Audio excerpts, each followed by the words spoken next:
Natalo nga ang Team USA sa Canada sa score na 118-127 at dahil dyan nakuha nga ng Canada ang bronze medal habang wala namang nakuhang medalya ang USA. Ang defensive villain na si Dillon Brooks umiscore ng 39.5 assists at 4 rebounds. Bihira nga mangyari ito dahil sa alam natin na hindi naman isang offensive player itong si Brooks. Baldugan nga lagi yung tira niya sa NBA pero kumanaha nga siya ng 7 out of 8 3-point shot. 87% nga yun mula sa beyond the arc kaya talagang napakaganda ng inilaro ni Brooks. At tinanghal nga rin bilang best defensive player yang si Brooks ngayong World Cup. Gumawa naman ng 24 points, 5 rebound at 3 assists si Anthony Edwards. Habang si Mikal Bridges kumana ng 19 points, 9 rebounds at 4 assists. Plus ang halos imposibleng 3-point shot na to na nagpatabla sa laban at nagbigay ng overtime. Parang nanalo na nga ang Team USA nang pumasok ang tirang ito ni Bridges. Pero talagang para sa Canada ang larong ito dahil sa kumana nga rin ng 31 points, 12 assists at 6 rebounds si Shai Gilgeous-Alexander para sa Team Canada. Plus ang napakalupit na clutch step back 3-point shot na to na talagang lumamon sa depensa ni Austin Reeves. At sa parehong play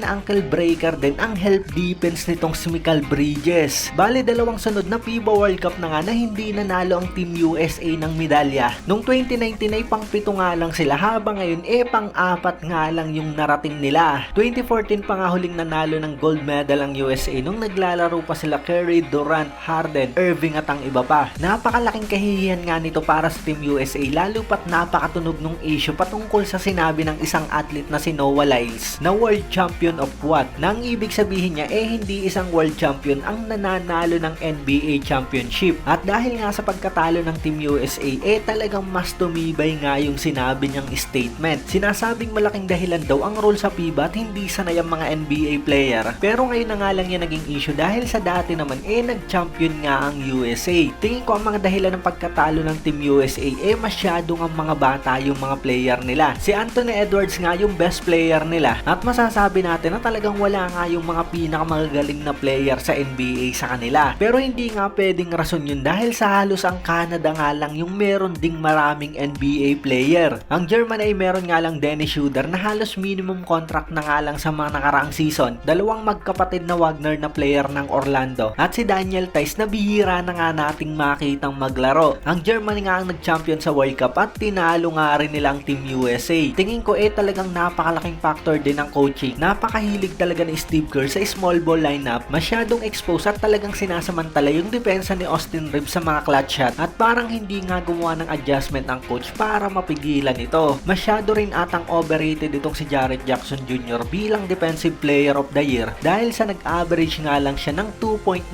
rebounds per game sa FIBA. Bukod doon hindi nga naglaro laban sa Canada etong si Paolo Banchero, Brandon Ingram, Jaren Jackson Jr. at dahil nga raw yun sa illness. Hindi nga natin alam kung talagang malalaba ito o talagang nagdadahilan lamang sila. Pero kung sakali nga na naglaro ang tatlong ito baka sakaling nakuha man lang nila yung third place. Sinabi ni Coach Steve Kerr na mas mahirap na nga raw ang laro sa ngayon. Hindi na 1992, mas napakagagaling na ng mga player at ng mga team at talagang hindi na nga raw madali ang manalo ng World Cup o ng Olympic Games. At totoo nga yun dahil kahit ang NBA talagang dinodominate na ng mga European player.